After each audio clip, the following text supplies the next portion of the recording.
Welcome back. Thank you for staying with us. On to that special feature I had earlier hinted on about. They say that health is the greatest wealth. In pursuit of overall well-being, most people are willing to pay any cost. However, amidst the ultimate sacrifice for health, there are individuals who take advantage of the multi-million healthcare industry. These con artists have positioned themselves as professionals in the market, preying on unsuspecting residents and offering health services mostly in unlicensed private facilities. Our investigative team follows a medical doctor who has been diagnosing and tricking patients on fake health lines. Our very own Ode Francis traced the footsteps of a patient when she went for emergency health services, not knowing that her blood samples were never analyzed. This is the deathly consequence with Ode Francis.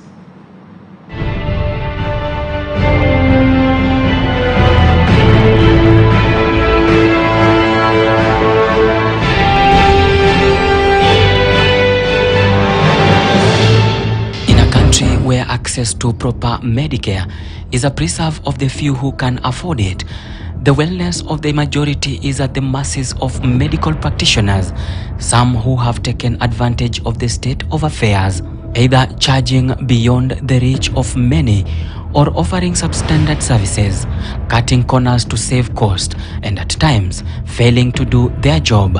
Patients have been turned away at the doors of health facilities. Some have lost their lives while waiting for interventions, while others have fallen prey to quacks and fakes. The consequence is a country whose population is not assured of Medicare. Government interventions through universal healthcare remains underserving, and schemes to protect the vulnerable, such as NHIF, is undersubscribed.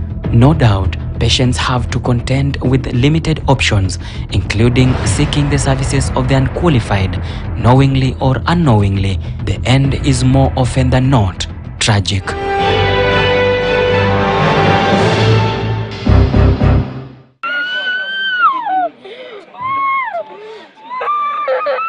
In Kitui County, a family gathers friends, sympathizers, and relatives in an emotional send-off ceremony. Pain and agony, tears flow freely at funeral they believe should have not have happened. The 27th of May 2023, Regina Musenya is laid to rest. Hers is as painful as they could come. Lavender, not her real name, tells us how her teeth were unprofessionally removed at Safi Nursing Home, a facility practicing medicine. Hospitali ni mingi wanajua kutengeneza meno. Sasa mimi sitaki stress. Siwezi tuma mtu, hata mtu siwezi enda hapo nikiwa na homa. Hata meno. Lakini hiyo siku nitaamua ataleta pesa yangu. Nitajua vile nitafanya, wewe usijali. John, also not his real name, says is yet to receive the birth notification from the same facility a year later after the birth of their child. Ilikuwaje? After delivery, yeah, aliniambia nikuje after 2 days. Yeah, Itakuwa imetoka.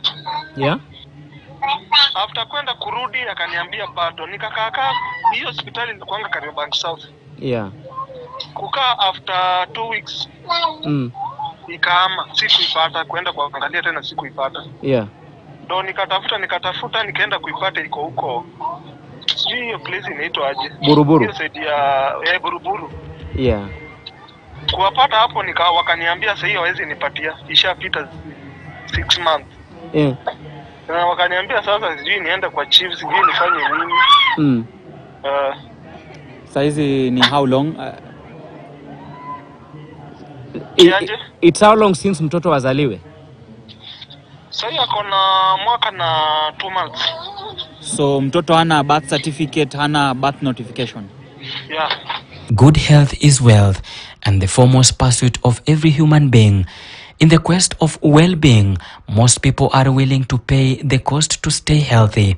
However, amidst the quest for good health, there are individuals who take advantage of the multi-billion-dollar healthcare industry. These quacks have positioned themselves as professionals in the market, preying on the unsuspecting patients as they purport to offer healthcare services for which they possess no training and often practice in unlicensed private facilities. More often than not, these illegal healthcare facilities are located in informal settlements. The government, through the Ministry of Health in collaboration with the security organs, the regulating authorities, healthcare providers, unions, and licensing institutions have occasionally raided facilities purporting to offer healthcare services or dispensing medicine. Some have been closed down, others have their licenses revoked, but they still find a way to operate under the radar illegally to the detriment of patients. After weeks of an undercover operation by KTN's investigative desk, we unmask an individual falsely presenting himself as a qualified clinical officer in whose hands patients are believed to have endured pain, including paying the ultimate price, not knowing in good time that the person they entrusted with their health and life was not fit or competent to attend to them. The investigations have revealed that the said practitioner, until the time we worked on this documentary, was an licensed clinical officer. His name, Nicholas Ouma Gore. This is Mumia South Road adjacent to Outer Ring Road, and Sefi Clinic stands out as the only health facility within a radius of 5 kilometers. From afar, a display of services can be spotted. None of the services displayed on this board matches the actual services rendered to the patients that walk into this facility. May 11th of 2023, Regina Musenya walks into Sefi Nursing Home on an emergency checkup. This was 6 days after she received treatment from the same facility and had her blood and urine samples taken for analysis. She was yet to receive her test results, but what she did not know is that there were no results to receive, and even if they were available, our whistleblower, we call her Janet to protect her identity, explains how her boss allegedly fabricated patients' prescriptions and medication. So this on 5th, there's a patient who came. He had a kidney failure and he was going to Nairobi Hospital for dialysis. So this patient came. I think he had complications with his upper respiratory tract because she was coughing. The doctor requested that we do culture and sensitivity, blood for culture and sensitivity, and urine for gene expert, that is TB tester. So daktari akatoa sample, the urine sample, mimi nika withdraw damu ya kufanya blood culture and sensitivity. I want you to understand that at this point I'm still new. I'm only 2 days old. I don't know where to take the sample. So nikamwambia daktari, this sample for blood culture, akaniambia leave it, just weka kwa fridge. I am going to take it myself for culture and sensitivity. That blood ilikaa hapo kwa fridge until on 10th. Until forever. Maybe it's even still there right now. For culture, she asked for the results for culture and sensitivity. Now I didn't know what to do because I knew that the blood was still there in the fridge. According to Janet, this has been a trend that has been embraced by all employees in this medical facility. As you can see, there is no microscope, there is no centrifuge, there is nothing completely. You see, nothing completely. It turns out that Regina's blood and urine samples that were taken for analysis were not considered urgent and instead stashed away in a refrigerator, and instead cooked results were presented to her on the night that she showed up with an emergency. What happened? What's the issue? The issue tuliona kama ni breathing iliweza shida. Saa ngapi hivi? 6 in the morning. Yeah. And then when you brought her, ndio walimleta, lakini akimleta alikuwa na shida ya breathing. Ilileta shida. Akanebuliziwa. Hiyo nebulization hiyo ya mtu akiwa na shida ya breathing anafanya nebulize ndio apumue vizuri. Hatukuelewa. Wakati tulifika sisi tulimpata tu ana struggle. So hatukukaa sana ndio akapumzika. Like that anyways. Alipewa dawa gani? Daktari hakutaka kutuona, kutuelezea, so hatujui yetu ndio anajua. On the night of her death, the facility that indicate it operates 24 hours did not have a doctor on duty or on call.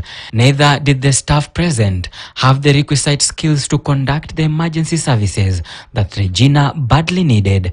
The conspiracy of events and people was deathly, and the consequence was death. Nikamuuliza, sasa alinebuliziwa. You know, ukileta hospitali kama unashindwa kupumua, unakuwa nebulized there. There's a machine called nebulization machine, so unaweka salbutamol or normal saline or there's this other drug, aminophylline. Unaweka and then open the airway. So the hospital, imagine it doesn't have those things there, and it was at night, so the patient was nebulized. And even the sister of the patient, the one I asked, the relative of the patient, alisema daktari denied us tuone ni nini patient anafanyiwa. They were not given hiyo permit kuona ni nini patient anafanyiwa. Juu nilimuuliza alifanyiwa nini, hata hajui, unaona. And that was so wrong, because even if you are brought for emergency, the first thing unafaa kufanya ni RBS. Hospitali yenyewe, as big as that, it doesn't have an RBS machine. That was so wrong. 2 hours before Regina Musenya died, Jeremy Mutika recounts the hopelessness he and his siblings got into during the most critical hour. After that minute, she couldn't breathe. I was holding her. I prayed for her, and what she did is to open the eyes. She looked at me. She was doing like something. She needed oxygen, the way you can try to show. There was no nurse, there was no doctor. I took that thing, I checked, I tried, no oxygen, so I couldn't. I sent my siblings to call for the doctor. He never came. During the last hours of Regina's death, Jeremy and his siblings did not get to understand what exactly happened. Instead, they were told to sort an explanation from police station. When she passed on, first of all, the person who came, I don't know whether it's a doctor or what, they said we have to report to the police. I was asking them, this is someone who has died in hospital. Is it a police case? There are two ways it happens. If there is what we call dead on arrival, for those who are already dead by the time they arrive to the hospital casualty, those ones go directly to the police because no service was provided. For those who may have spent some little time at the facility, then the facility is supposed to give a note, a report to the police, to guide the police on how they will write their notification for the mortuary to accept the body. Another patient who spoke to us anonymously narrated how his wife successfully received emergency services at Sefi Medical Clinic, then located to Kariobangi South, but months later they were yet to receive a birth notification, which casts more doubt on the legitimacy of the health facility. Ilikuwaje? After delivery, Yeah. aliniambia nikuje after 2 days. Yeah. Itakuwa imetoka. Yeah. After kwenda kurudi akaniambia bado. Nikakaa hiyo hospitali nilikuanga Kariobangi South. Yeah. Kukaa after 2 weeks. Ikaama, sikuipata, kwenda kuangalia tena sikuipata. Yeah. Ndo nikatafuta nikaenda kuipata iko huko. Sijui hiyo place inaitwa aje. Buruburu. Hiyo side ya Buruburu. Yeah. Kuwapata hapo wakaniambia sasa hiyo hawezi nipatia. Ishapita 6 months. Yeah. Na wakaniambia sasa sijui nienda kwa chief, sijui nifanye nini. Saizi ni how long? It's how long since mtoto azaliwe? Sasa akona mwaka na 2 months.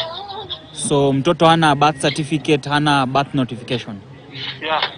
A medical facility located on Mumias Road, openly branded as a nursing home, advertises medical and dental clinic as services provided, would easily deceive any patient seeking medical attention. Janet, however, reserves her view. There was no microscope, there was no centrifuge, there was no VDRL strips, there was no SAT strips, no H. pylori strips, there was no RBS machine, no RBS strips. I only left urinalysis strips and PDT strips. Only two things, which I really did legitimately. I did urinalysis and I did a pregnancy test. So what equipment are they using to Measure malaria? malaria. To test people who've come there with symptoms of malaria? Nothing. Like I said earlier, I take the sample and I return the paper the way it was. And the doctor will determine if to tell a patient if he or she has malaria or not, if she has typhoid or not, or bacterial infection or not. Because even full hemogram, you see full hemogram, it gives you a printout. The machine itself, it gives you a printout. So you can imagine full hemogram results which are written. Where in this world? Nowhere. Written full hemogram results, no. To ascertain this, we went undercover to experience the process and verify the allegations leveled against Sefi Medical Clinic. With our secret cameras, we began at the reception, which doubled up as the registration point. We made verbal inquiry before we were sent upstairs to see the doctor.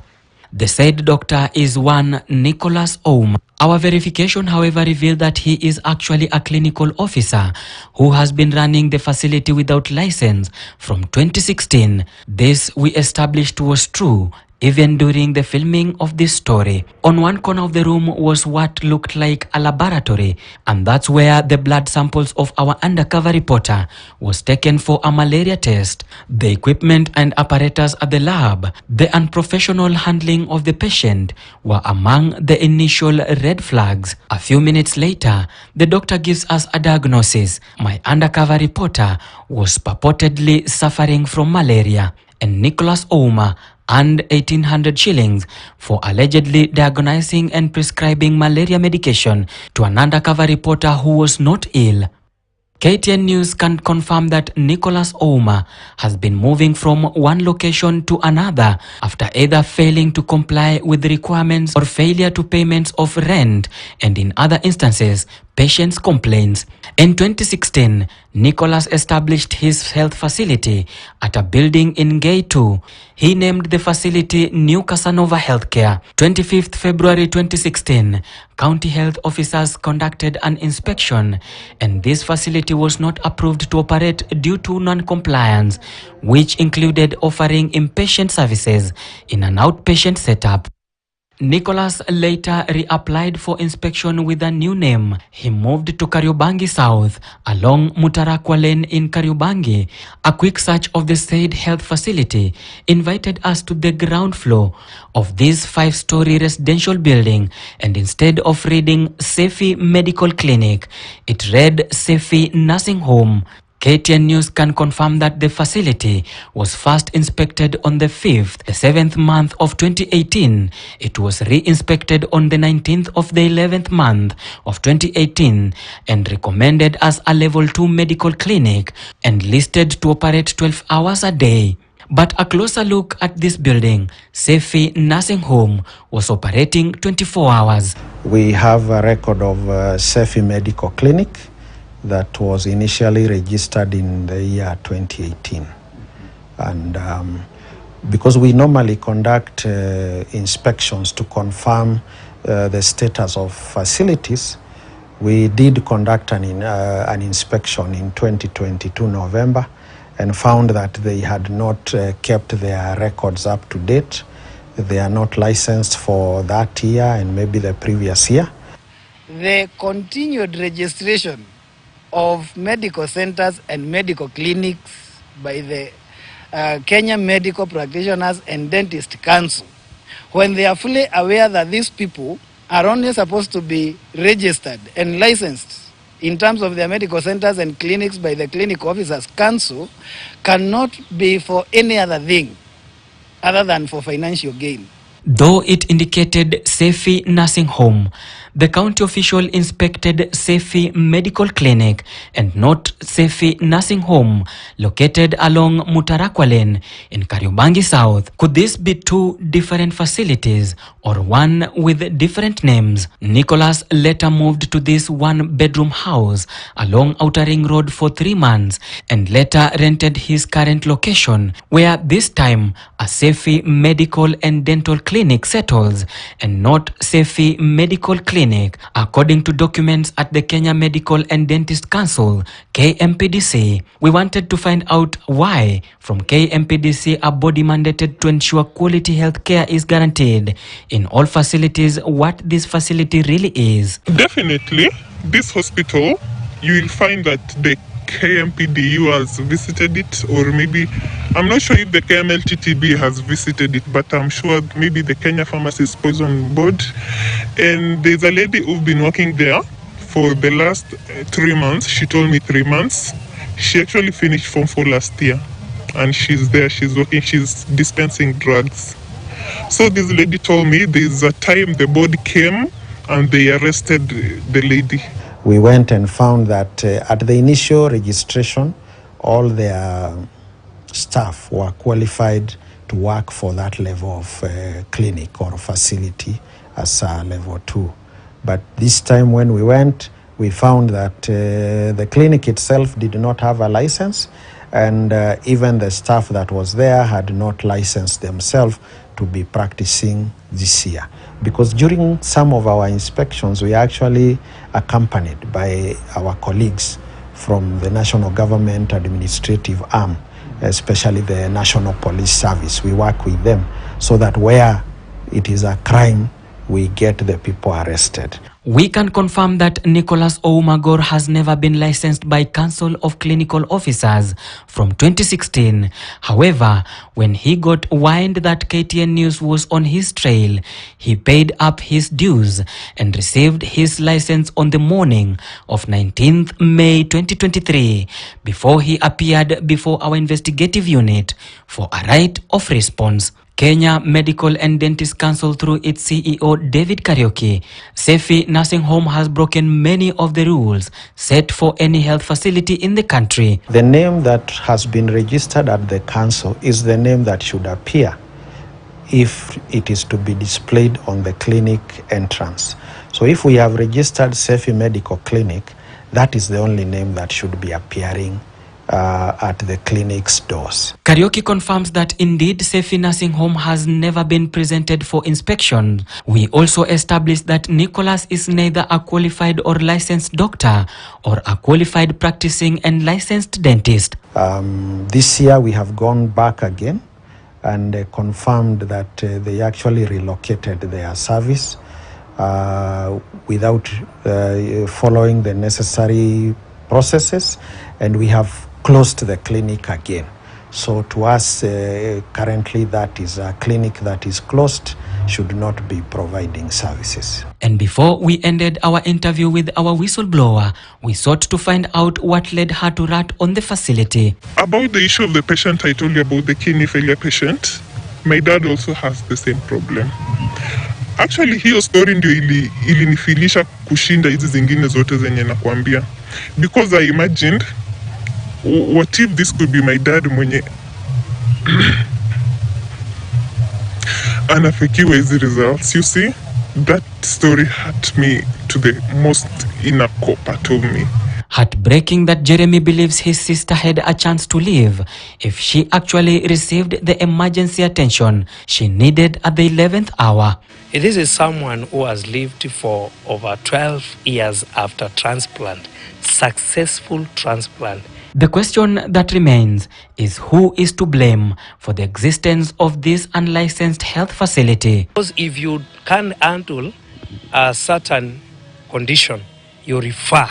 And if it is an emergency, you call ambulance. You don't even take that patient in, you call ambulance. That was not the case. And she stayed there for over 2 hours, struggling. After KTN's investigations, we gave Nicholas Ouma, the owner of the Sefi nursing home, a chance to respond to the claims. This is a patient whom you are sure that you are just moving time with, but eventually this patient must pass. So if you say a patient is unique to me, maybe, okay, to you it can sound unique, but to me the patient is not unique. She was to die. That's the truth, because this is a natural death. This is not a death which was caused by medication. And if at all you want to prove, then the postmortem, the body is still there. Boss, are you telling us that you had you're saying that this guy was supposed to die? And you know where he was? If she was to die that day by natural death, she was not supposed to die in my hospital. So what happened for she to die there? I had given them the discharge, they refused to go. According to a register availed to KTN's investigation desk, only 6,396 health facilities had been licensed for the year 2023 as at 29th of June 2023, while Sefi Health Clinic is among the over 9,000 unlicensed health facilities that continue to operate. And probably if he's claiming to be a clinical officer, we need to ascertain that. And if there is the laws that need to deal with that, because that becomes a criminal case. As we checked, he is a potential member of Kenya Clinical Officers Association, but we don't have that name at the moment in our records unless he's a potential member. So our position is, if you are going to do something that is wrong, that is outside our mandate as clinical officers, which is very clear, that is not in the interest of the patient, then the union cannot come in. The union cannot come in to help you. For Regina Musenya, she paid the price.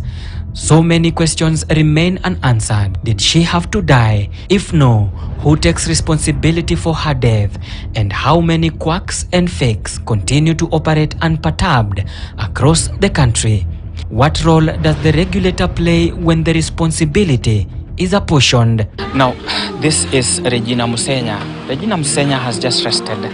And what Regina Musenya doesn't understand is that when her blood was taken, her blood was never taken anywhere for analysis. The question is, how many Kenyans go through such when they seek emergency services from the people that they expect to give them emergency services, but they don't give them emergency services? Ode Francis, KTN News, Kitui.